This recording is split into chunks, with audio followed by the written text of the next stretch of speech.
بسم الله الرحمن الرحيم أولئك الذين اشتروا الحياة الدنيا بالآخرة فلا يخفف عنهم العذاب ولا هم ينصرون ولقد آتينا موسى الكتاب وقفينا من بعده بالرسل وآتينا عيسى ابن مريم البينات وأيدناه بروح القدس أفكلما جاءكم رسول بما لا تهوى أنفسكم استكبرتم ففريقا كذبتم وفريقا تقتلون وقالوا قلوبنا غلف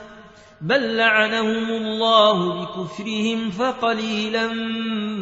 ما يؤمنون ولما جاءهم كتاب من عند الله مصدق لما معهم وكانوا من قبل يستفتحون على الذين كفروا فلما جاءهم ما عرفوا كفروا به فلعنة الله على الكافرين بئس ما اشتروا به أنفسهم أن يكفروا بما أنزل الله بغيا أن ينزل الله من فضله على من يشاء من عباده فباءوا بغضب على غضب وللكافرين عذاب مهين وإذا قيل لهم آمنوا بما أنزل الله قالوا نؤمن بما أنزل علينا ويكفرون بما وراءه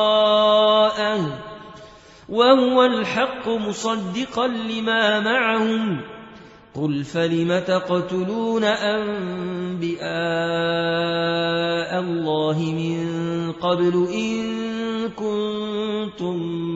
مؤمنين ولقد جاءكم موسى بالبينات ثم اتخذتم العجل من بعده وأنتم ظالمون وإذا أخذنا ميثاقكم ورفعنا فوقكم الطور خذوا ما آتيناكم بقوة واسمعوا قالوا سمعنا وعصينا وأشربوا في قلوبهم العجل بكفرهم قل بئس ما يأمركم به إيمانكم إن كنتم مؤمنين قل إن كانت لكم الدار الآخرة عند الله خالصة من دون الناس فتمنوا الموت إن كنتم صادقين ولن يتمنوه أبدا بما قدمت أيديهم والله عليم بالظالمين ولتجدنهم أحرص الناس على حياة ومن الذين أشركوا يود أحدهم لو يعمر 1000 سنة وما هو بمزحزحه من العذاب أن يعمر والله بصير بما يعملون قل من كان عدوا لجبريل فإن إنه نزله على قلبك بإذن الله مصدقا لما بين يديه وهدى وبشرى للمؤمنين من كان عدوا لله وملائكته ورسله وجبريل وميكائيل فإن الله عدو للكافرين ولقد أنزلنا إليك آيات بينات وما يكفر بها إلا الفاسقون أوكلما عاهدوا عهدا نبذه فريق منهم بل أكثرهم لا يؤمنون ولما جاءهم رسول من عند الله مصدق لما معهم نبذ فريق من الذين أوتوا الكتاب كتاب الله وراء ظهورهم كأنهم لا يعلمون واتبعوا ما تتلو الشياطين على ملك سليمان وما كفر سليمان ولكن الشياطين كفروا يعلمون الناس السحر وما أنزل على الملكين ببابل هاروت وماروت وما يعلمان من أحد حتى يقولا إنما نحن فتنة فلا تكفر فيتعلمون منهما ما يفرقون به بين المرء وزوجه وما هم بضارين به من أحد إلا بإذن الله ويتعلمون ما يضرهم ولا ينفعهم ولقد علموا لمن اشتراه ما له في الآخرة من خلاق ولبئس ما شروا به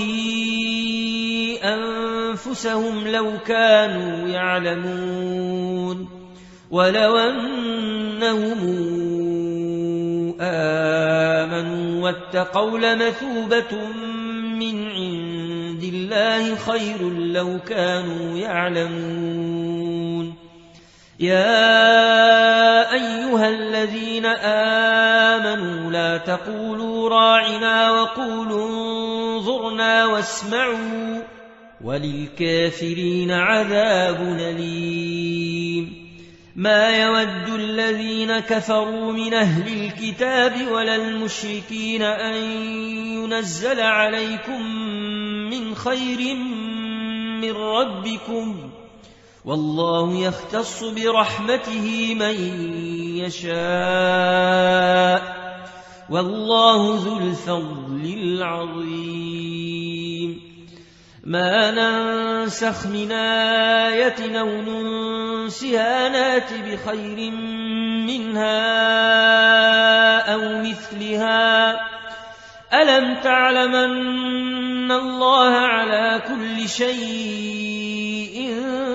قدير ألم تعلم أن الله له ملك السماوات والأرض وما لكم من دون الله من ولي ولا نصير أم تريدون أن تسألوا رسولكم كما سئل موسى من قبل ومن يتبدل الكفر بالإيمان فقد ضل سواء السبيل ود كثير من أهل الكتاب لو يردونكم من بعد إيمانكم كفارا حسدا من عند أنفسهم من بعد ما تبين لهم الحق فاعفوا واصفحوا حتى ياتي الله بأمره إن الله على كل شيء قدير وأقيموا الصلاة وآتوا الزكاة وما تقدموا لأنفسكم من خير تجدوه عند الله إن الله بما تعملون بصير وقالوا لن يدخل الجنة إلا من كان هودا أو نصارى تلك أمانيهم قل هاتوا برهانكم إن كنتم صادقين بلى من أسلم وجهه لله وهو محسن فله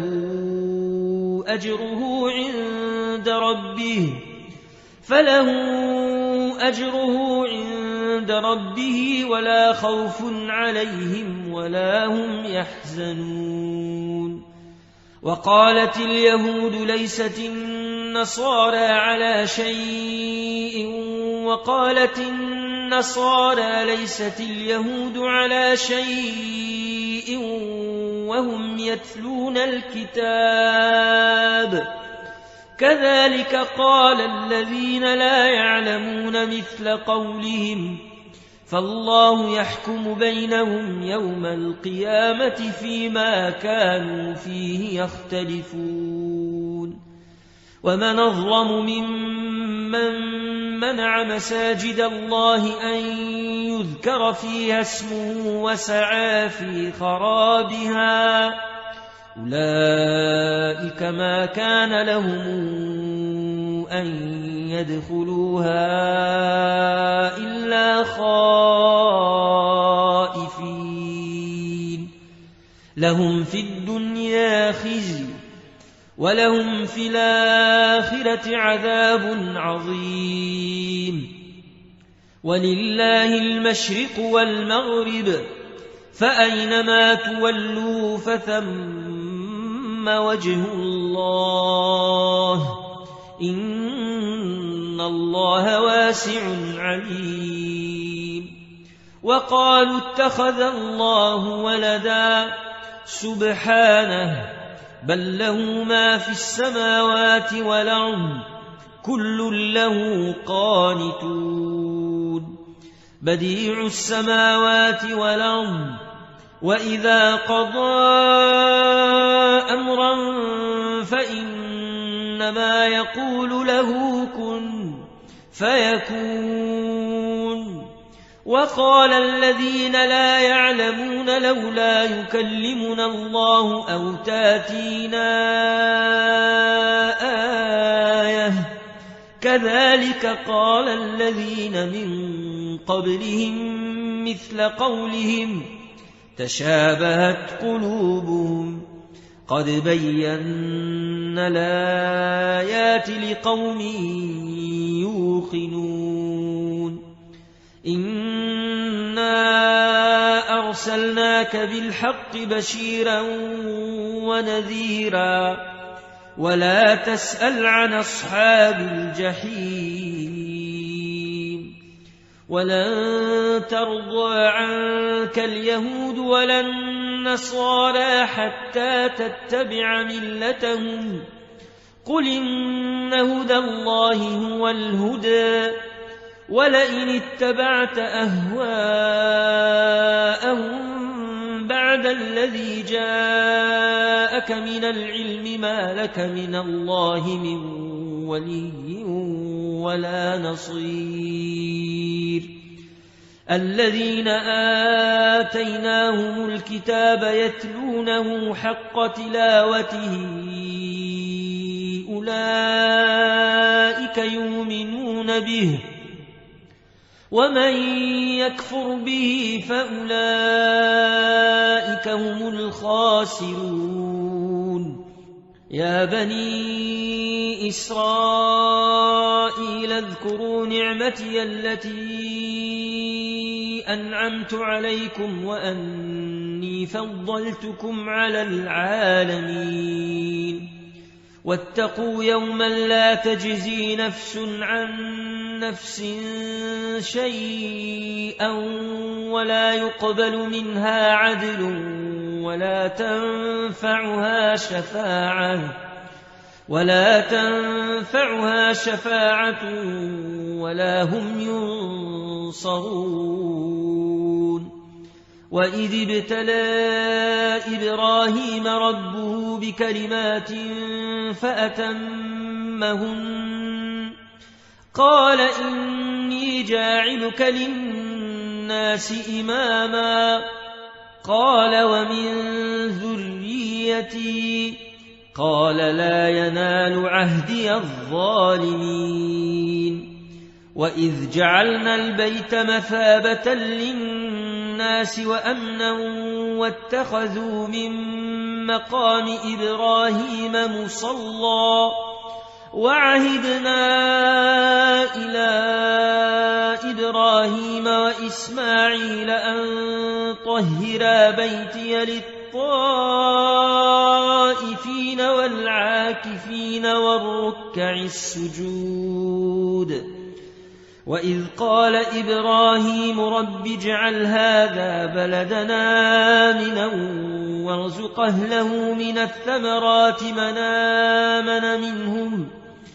وارزق أهله من الثمرات من آمن منهم بالله واليوم الآخر قال ومن كفر فأمتعه قليلا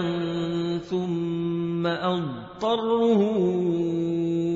إلى عذاب النار وبئس المصير وإذ يرفع إبراهيم القواعد من البيت وإسماعيل ربنا تقبل منا إنك أنت السميع العليم ربنا واجعلنا مسلمين لك ومن ذريتنا أمة مسلمة لك وأرنا مناسكنا وتب علينا إنك أنت التواب الرحيم ربنا وابعث فيهم رسولا منهم يتلو عليهم آياتك ويعلمهم الكتاب والحكمة ويزكيهم إنك أنت العزيز الحكيم ومن